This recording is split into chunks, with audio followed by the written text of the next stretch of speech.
Hello friends, welcome to year 33. My name is Shane Pergrem and I'm a documentary filmmaker. Year 33 is a documentary about my life.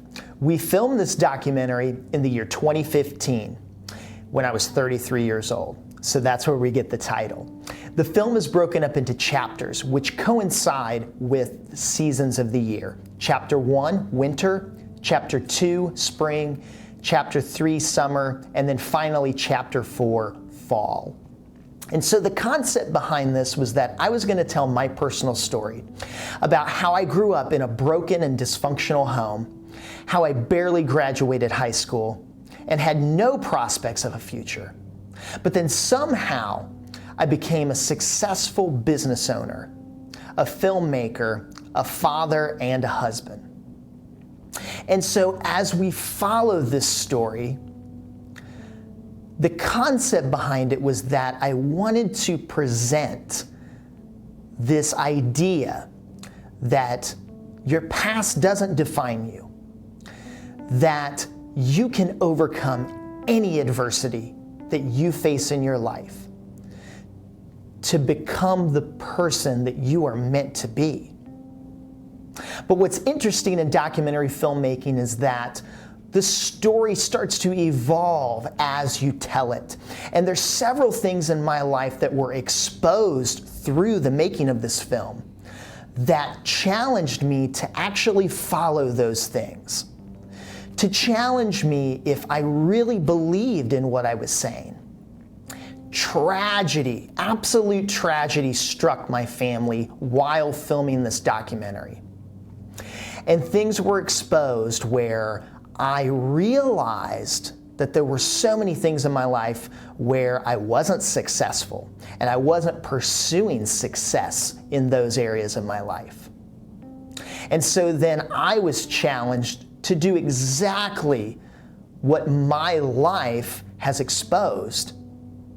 Am I going to overcome this adversity, or am I going to let it tear me apart?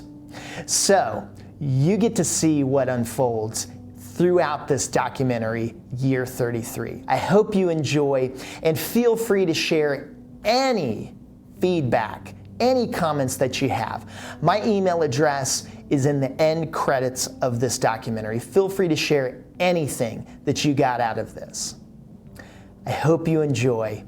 Thank you for watching.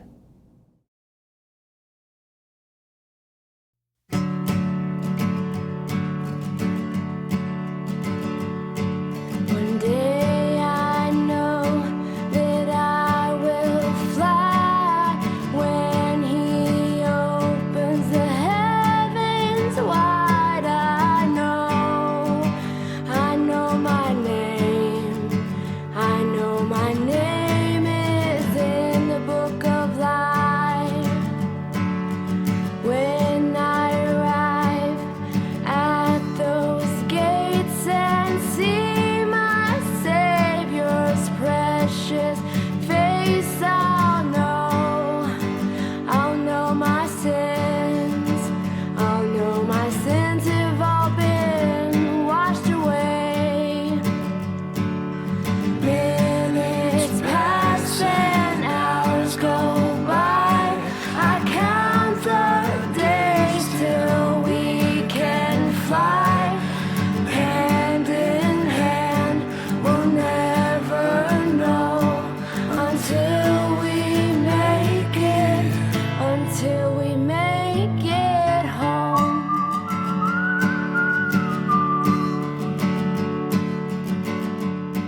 When I think about a hero and what a hero means to me, and if I were to pick someone in my life that represented a hero, I definitely would have to say my grandfather, William Enoch Pergrem.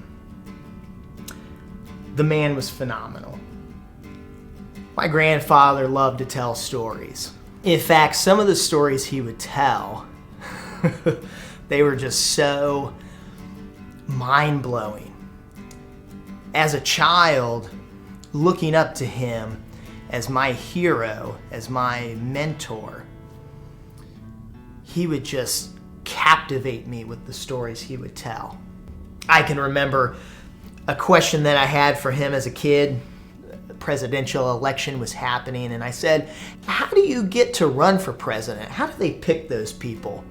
And without skipping a beat, he tells me, well, you see, these guys have this scavenger hunt they have to go on, and they have to basically cross the ends of the world looking for these different treasures. And once they collect all this stuff, they have to do it in a certain amount of time, and if they get it done, they get to run for president. And I was like, wow, that's amazing. So this old guy, George Bush, he went around running around like doing this stuff? And he just cracks up laughing. And I still, for years, thought he was serious about that story. My grandfather also fought in World War II. He was stationed in Italy. He was a field medic. And when battles happened, he basically ran out into the field under fire and grabbed the wounded and took care of them. Did what he could to save their lives. He took a hit. He took some shrapnel to the leg in a couple places while he was doing his duty. Continued the entire day without being treated. For that, he was commended a Purple Heart. But we didn't even know that he got that until after he died. That's the type of person he was. He was commended for something amazing, and he didn't think anything of it. He spent so much time crafting me as a young man, crafting me to become something great. He taught me how to ride a lawnmower. He taught me how to work on my bicycle. And in the summers, we'd sit out on the porch in these rickety old lawn chairs, and we'd just sit and watch cars go by, chit-chat. To describe him visually, William was almost like a cartoon character. He would wear a blue button-down shirt from Sears Roebuck. He would wear gray slacks, and he would wear a flat cap. And this wasn't something that he would wear Sunday mornings to church or when he went out for breakfast or for dinner. This was just what he wore every day. In fact, he had a closet full of blue Sears Roebuck shirts and gray slacks. Amazingly enough, I actually own one of his shirts. This shirt is older than I am, and yet I look at it and it's flawless. It looks as if I could have pulled this from a rack. This piece of cloth with buttons and stitching and a pocket and tags. This shirt is a miracle. This shirt represents me. So while he was my mentor and while he was like a father figure to me, he lived right across the street from me as well, so I saw him all the time. Spent so much time with him. And with his passing, it was like I lost a father. And I took it really hard. But that was so long ago, and I still have this shirt. My grandfather was a lot of great things to me. He raised me. He was my mentor. He taught me life lessons. And this shirt, when I look at it and when I wear it, it not just reminds me of him, but it's full circle. I am becoming him. So while I might have had a little bit of a rough life growing up with having a divorced family when I was 8 years old, and all of the chaos and madness that can bring to a child's life. And while I felt that I had to grow up really quick to survive, God did not leave me. He gave me William Enoch to rescue me. When he comes to take me home, I won't know the pain anymore. I'll sing hallelujah, hallelujah to the Jordan shores. Minutes pass and hours go by. I count the days till we can fly. Hand in hand, we'll never know until we make it, until we make it home.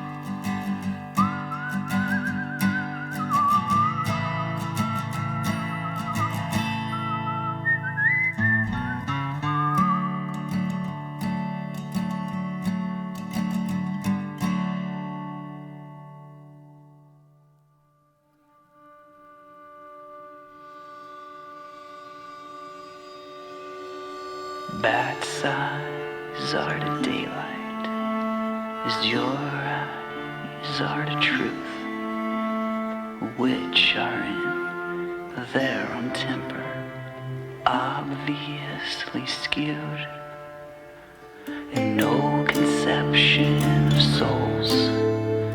This argument falls dull.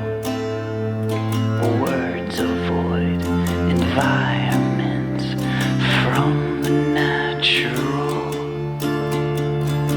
Moral view of communities, ghostly hidden histories, good intentions of character.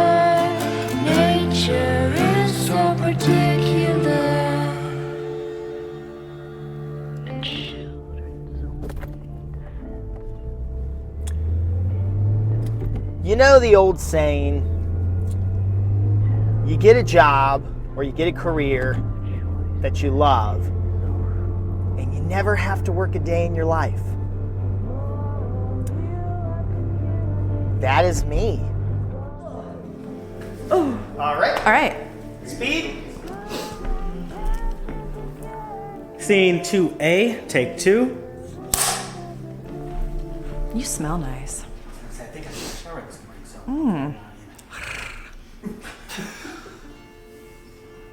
Action. I'm comfortable. Are you comfy? Yeah, I'm comfy. There's lights on my face and I'm so comfortable.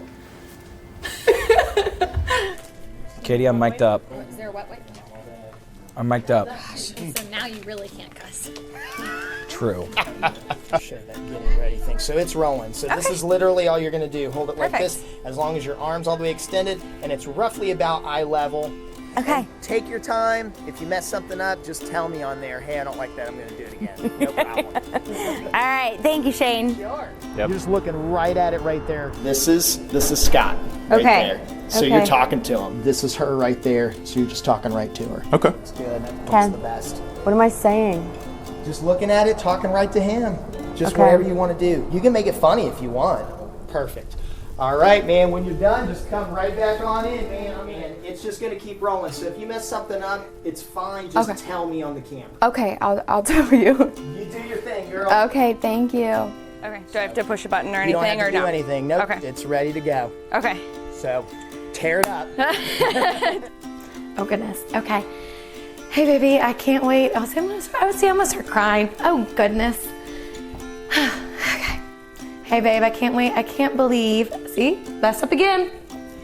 Okay. I think I did good. Awesome. I think you like I it. like to hear. Speak. Am I looking at the camera, or do you want? You'll be looking at I'll me. be looking Yep. at you. Okay. Correct. Yep. Okay. These lights are intimidating. All right, I'm getting ready to test audio here. I'm ready when you are. We are rolling. We are ready to go. All right, ready to rock? Yeah. Okay, so I'll ask and you can just look at me while you're answering. Okay. All right, what's our motivation for this scene? What are we doing in there? I think you just open them and they'll pop their faces out at you and you can laugh at them. He didn't answer us about the pillows. Do you like the pillows or do you want us to take them off? Do you like the pillows? I think I like it. Love the pillows. I think I like it, Shane. This is what I'm talking about. You're doing great. It's nothing about hair. How's our hair, Shane? Shane, your hair looks fabulous. Phenomenal. Jason, I think we got it. Good. We got it. That's it. That's the one. Perfect. Ready? By your side. Okay. I absolutely love what I do. Telling stories through filmmaking, through video production. It's just incredible. I get to do all kinds of things, from weddings to commercials for small businesses, to videos for nonprofit organizations helping spread their message, to in-house video production for corporations, big companies. I look back on where I was as a kid, as a teenager specifically, and I'm telling you guys, high school friends, you absolutely know. You know who I am, you know where I came from. I was not the guy who was known for academics. I was not the guy who was known for athleticism. It wasn't that I was even a C student. I was a failing student. I spent my high school career not knowing my identity. When is there something in my life that's going to come, that's going to show me that I matter, that I have purpose? I got into music. And I learned how to play guitar. I learned how to write songs. I learned how to sing. I learned how to play drums. I learned how to do some stuff musically. We didn't have a big music program at my school, and so I just kind of had to do it myself. And I pulled some guys together that I was friends with who were also musically talented, and we formed a band. Clear 180 was our band. We wrote some great songs too. And I took leadership. I took ownership of this, and it gave me a sense of purpose. It gave me some drive. It made me feel good. From finding a place where we could practice, to getting the guys together, to writing songs, to arranging them, to booking shows, to advertising the shows, getting people there. I did all this stuff as a teenager, and it really woke up. It really evoked an entrepreneurial spirit within me that I didn't really realize at the time. So senior year hits, and it came to a point where I had to start begging teachers for extra credit so that I could pass high school. How big of a loser did I feel barely passing high school? What am I going to do with my life now? High school's over. I barely graduated. All my friends have plans to go to college. I don't know what I'm going to do, but I know I like this music thing. So I enroll in a small little community college in a program they had called audio video production. And while I wasn't super interested in the video side of things, it was very interested in the audio side of things, learning the ropes in audio engineering.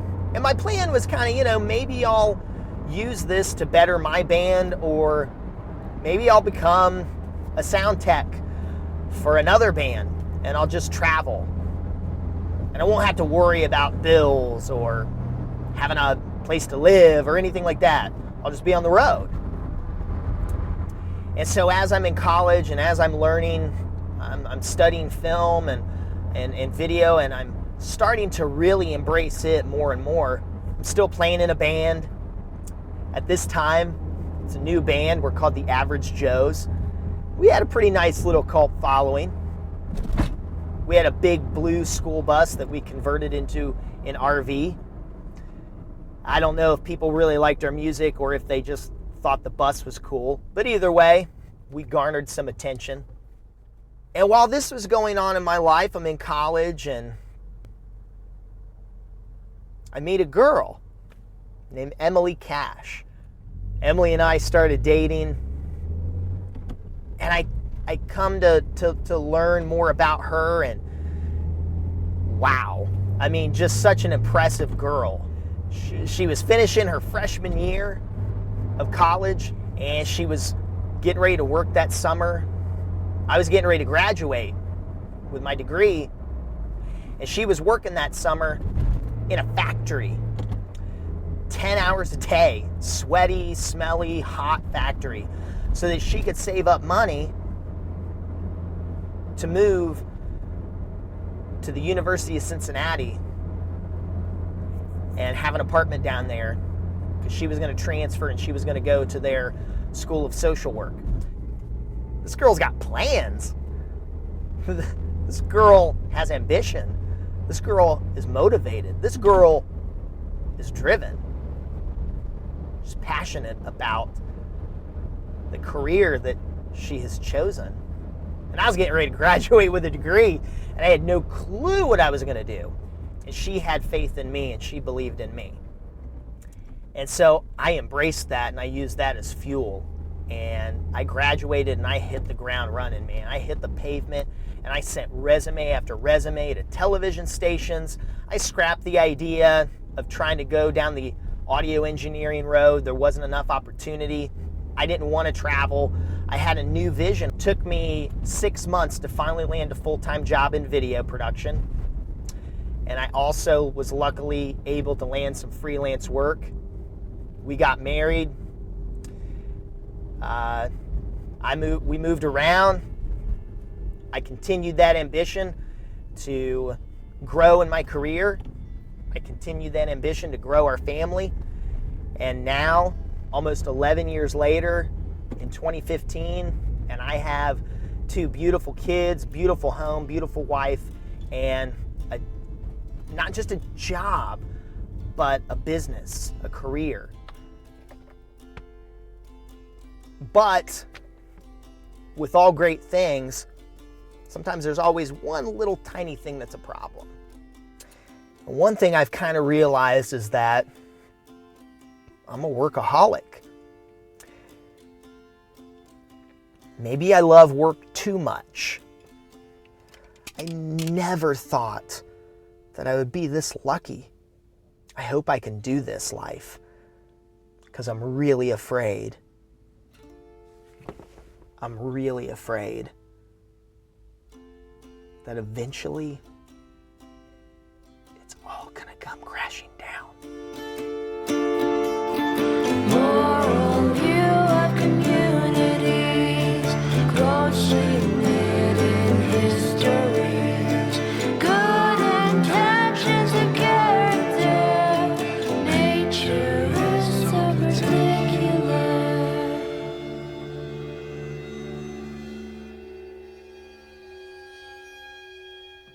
Man's rational thinking is never what he claims.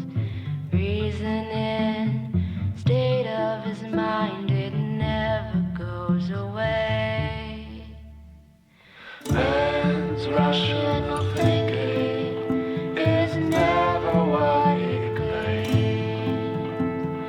Reasoning, state of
summer, it's typically that time when you're just out enjoying the outdoors. And while I have done that, I've also felt shaken. Remember when I first started this whole journey, I wanted God to show up. And I was really looking for this moment when he would show up and shake me and something drastic would happen. This summer, this was when it happened. You got eyes on me. You got eyes on me. But when I heard you start knock. My goodness, honey boo boo. Stop. What are you showing me? Watch. Come on. Get. Look at this. Okay. Are you on video? One, two, three.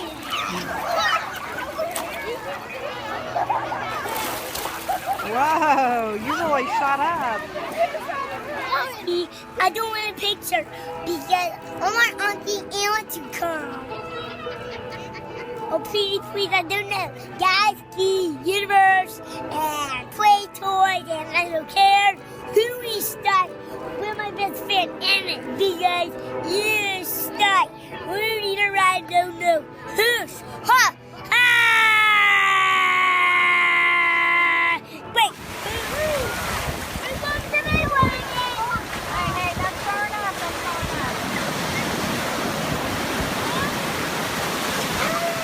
We're burying the boat. How many did you get? I got a lot. Meredith still is working on hers. All right. Come on, let's go in the water. What are you doing, boys? They're fighting the waves.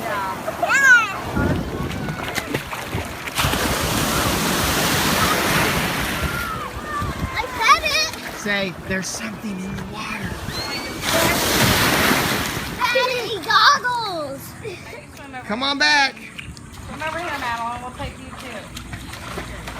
Look at me. I'm doing really fun. And Connor's not posting the best.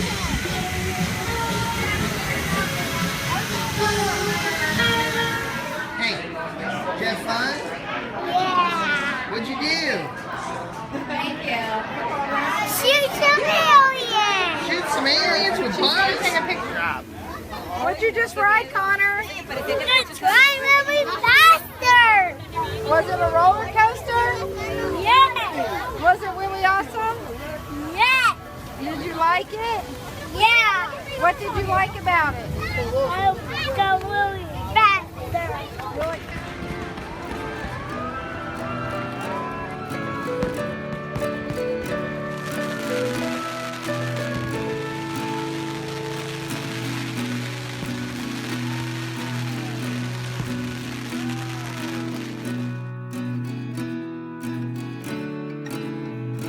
But after 10 years of marriage and after 2 kids, I have this business, and this business starts fulfilling my life more than my family's fulfilling it. It was a big burden on my heart. I was really distraught with the fact that I was sucked into this workaholic scenario. I was constantly thinking about work. I was constantly driven to work. I didn't know how to get out of this cycle that I was in. I didn't know how to just be this great dad.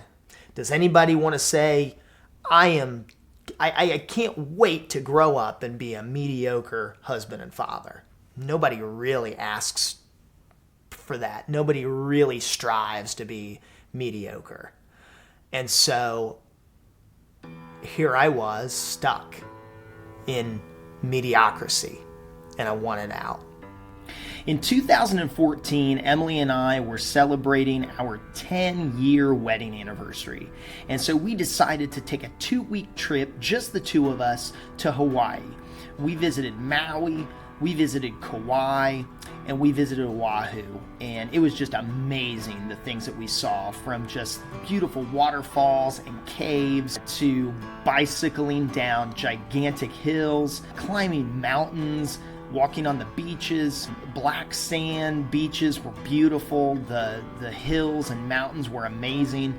Snorkeling in the water and the wildlife. I mean, we saw sea turtles. It was such an incredible trip. We went out on a boat excursion, and just the shopping, the food. Oh my goodness, the food was incredible.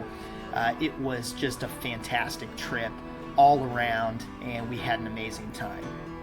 And we decided after this trip we were going to start family planning, and we were planning on our 3rd child. But a year into that journey takes us into 2015, which is now, and we went through 3 pregnancies and 3 miscarriages. And within that year's time and going through those miscarriages, it brought so much grief into our home and brought so much pain. It did not bring us close. It actually tore us apart, and we were considering separation. And so we come to this summer of 2015 when he shook me to the core and said, "You are going down a path, and it is time to change now. If you do not turn to your family and pursue them with everything that you have, you might as well tell them goodbye." And as soon as that happened, as soon as I felt that way, as soon as I felt like I was about to lose everything, that's when I started fighting. That's when change happened. It was amazing. It was not easy. It absolutely was not easy. But it was amazing. And so all of these books and all of these studies, they're not really just leading me down this path of being a better husband and being a better father. It's being a better me, being a better leader, but also being who I'm called to be. I'm still at the beginning stages of this journey. But I can tell you this, so many things in my life have changed this summer because I'm pursuing change. So the first thing you have to do when you're pursuing change is recognize you want that change. And then the next step is figuring out how to implement that change, how to actually put it in action. One great thing that we did over the summer was my wife and I sat down and said, we were challenged through some counseling that we've been doing. We've been challenged to come up with a team name for our family. And so as we were pondering this, I am literally laying on the kitchen floor, which I have never done in my life. And as I'm staring up at the ceiling, I am full of joy.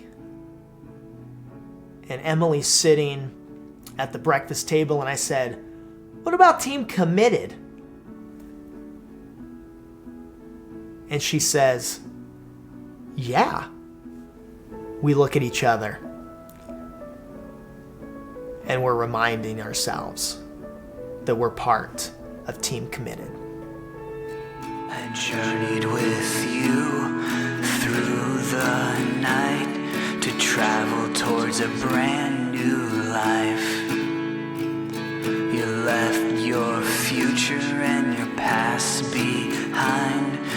Yours was more valuable than mine. Let's start again and we'll start it new. This was was a promise that I gave to you. Run away to the woods and through. Our kind of love is true.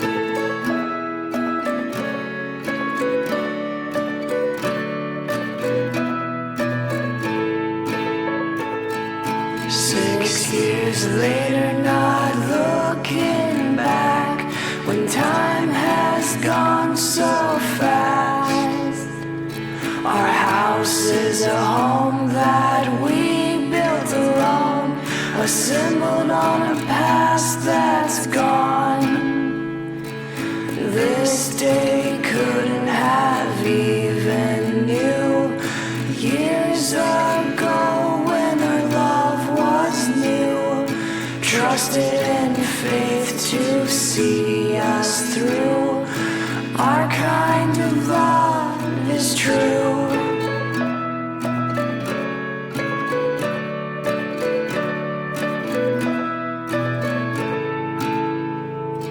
And our kind of love, our kind of love, our kind of love is true.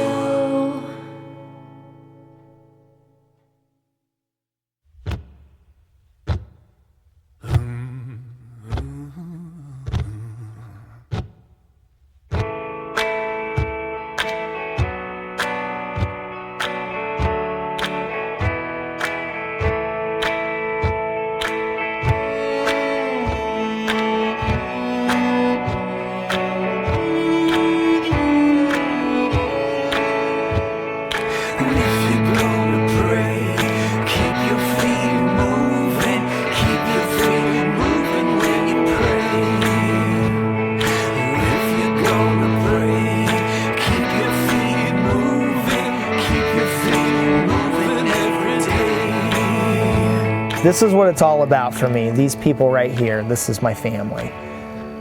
And this whole entire journey this year, year 33, was to look back on where I came from and the circumstances that God put me in and the amazing transformation that He brought into my life. Lord, I know what You've given me right here is more than I ever dreamed of. These people.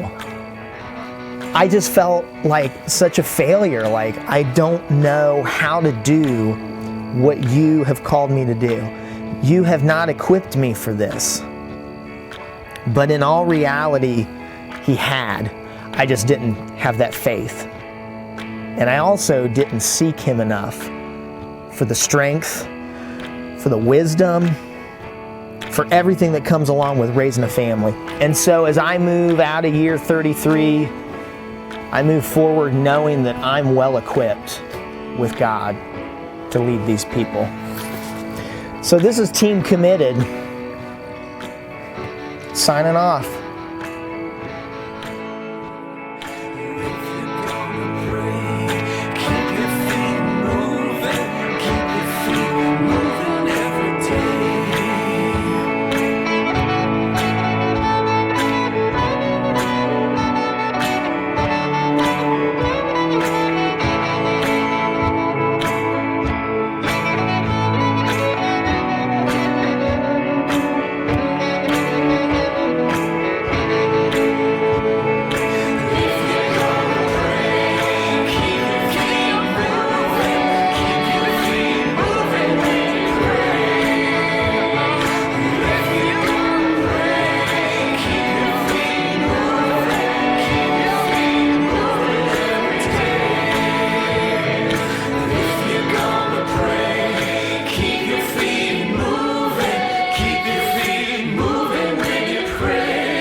The story isn't over yet.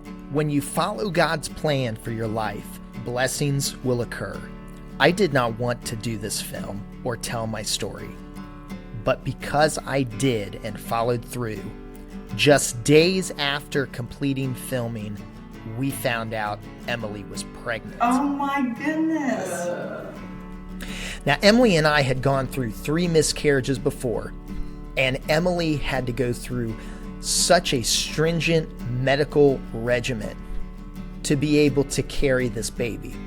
And so we were nervous and worried, but we were also very hopeful. Then the day came where we got to go to the hospital and we got to deliver this amazing baby, this miracle that we had been waiting on for nearly 2 years. The thing that almost tore us apart was about to bring us back together. What's happening? The baby's coming. We want to go on. Turn her. Hey, boy. You're done.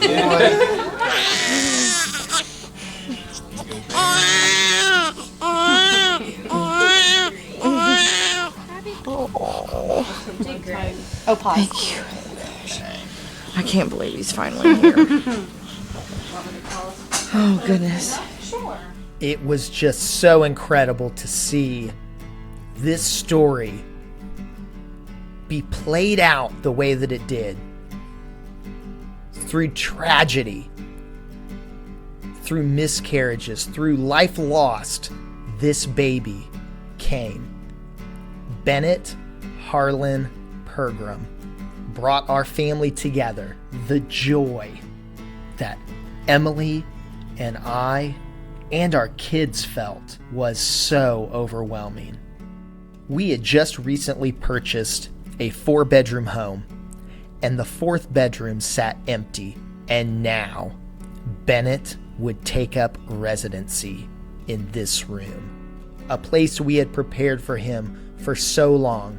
I'm so grateful that I did this film because I learned so much through this process.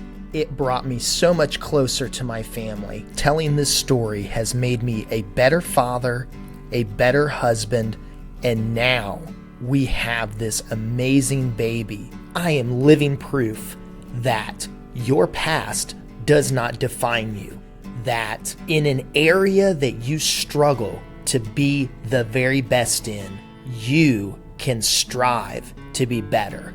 And through painful situations that life throws your way, you can remain steadfast and positive. I hope that any challenges in your life, you will face them head on as well. I'm Shane Pergrem. This is my year 33. Thank you so much for watching.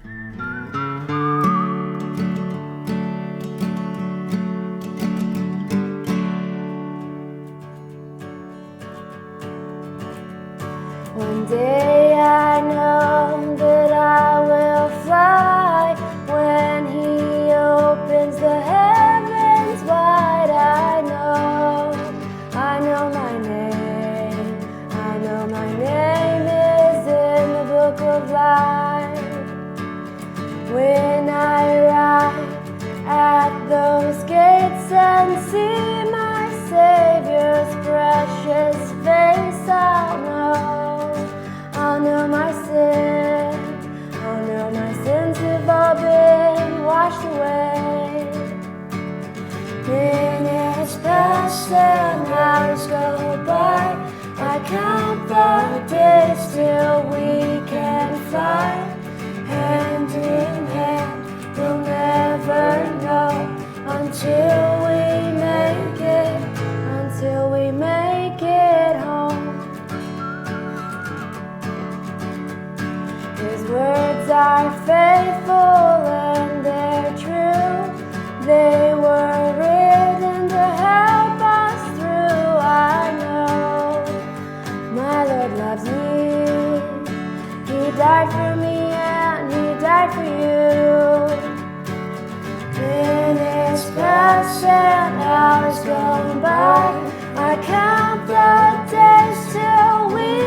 the days till we can fly hand in hand. We'll never know until we make it home.